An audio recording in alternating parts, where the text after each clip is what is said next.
All right, picture this. It's 2026. You're holding the keys to a brand new Porsche. So, which one is it? Is it the silent, incredibly fast electric pioneer?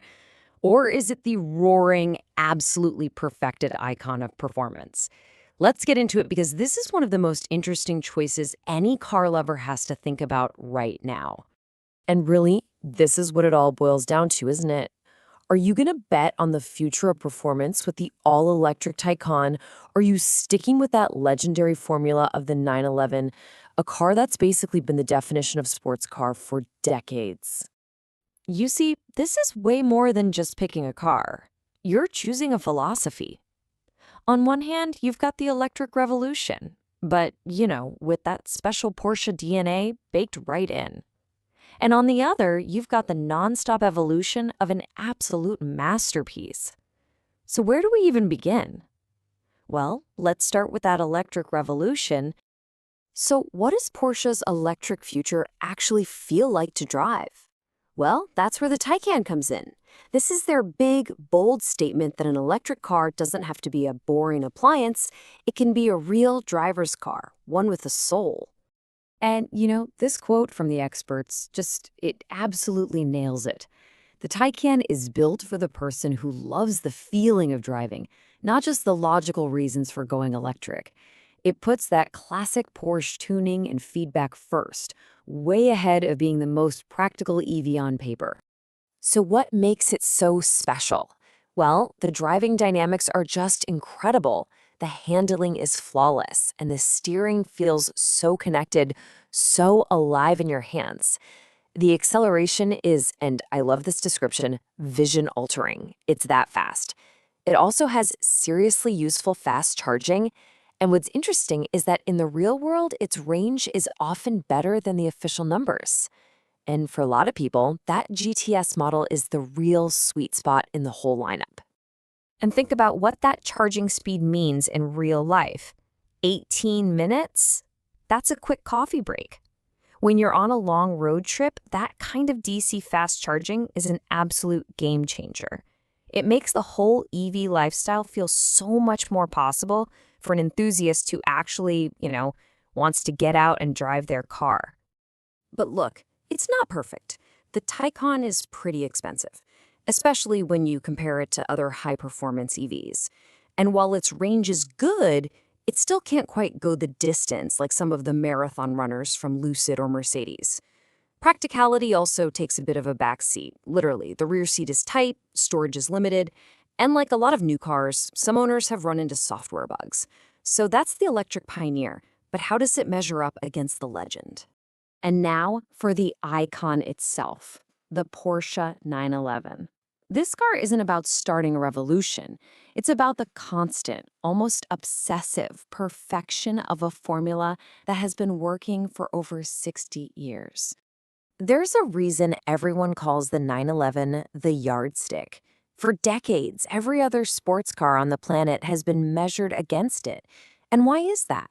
Because that pure, unfiltered driving experience, that connection between you and the road, is just one of the most rewarding feelings you can get behind the wheel of, well, anything. I mean, its strengths are legendary, right? The handling and speed are the absolute benchmark in the class. The lineup is massive, with a model for just about anyone, from a pure Carrera all the way up to a wild Turbo S. But the truly amazing part is how usable it is. It's a real-deal supercar that's also comfortable enough to drive every day. And then there's the new hybrid GTS, which is so much more than an update. It's a massive leap forward. Okay, let's just focus on that T-hybrid for a second because this is a huge deal. This is not your neighbor's Prius, okay? This is technology pulled straight from Porsche's Le Mans winning race cars and dropped into a car for the street. It uses an electric motor to completely kill turbo lag and give you instant torque, bumping the power up to a crazy 532 horsepower. It just goes to show you, even this icon isn't standing still. It's evolving in the coolest way possible.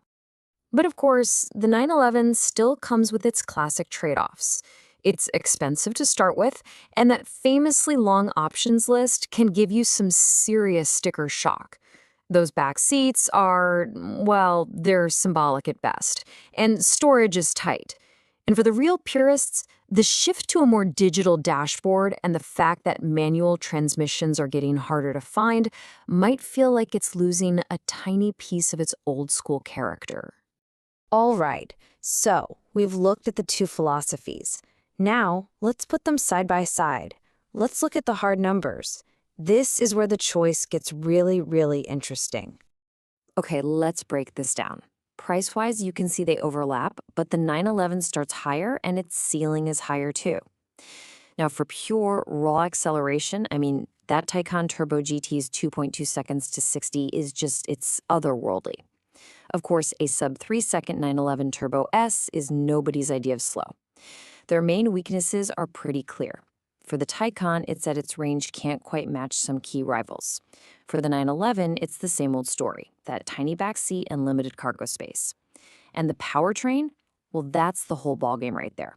All electric versus gasoline and hybrid. So, after all of that, it all comes back to you. The numbers are on the table, the philosophies are clear. The real question isn't which car is better.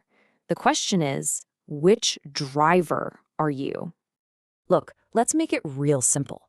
You go for the Taycan if you're ready for the electric future, but you absolutely refuse to give up that sharp, exciting, rewarding feeling that makes a Porsche a Porsche.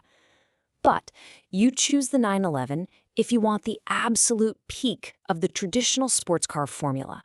A car that gives you incredible driver involvement, but is still civilized enough that you could drive it every single day. And that kind of leaves us with one last thing to think about. The choice between these two amazing machines, it goes way beyond just specs and numbers.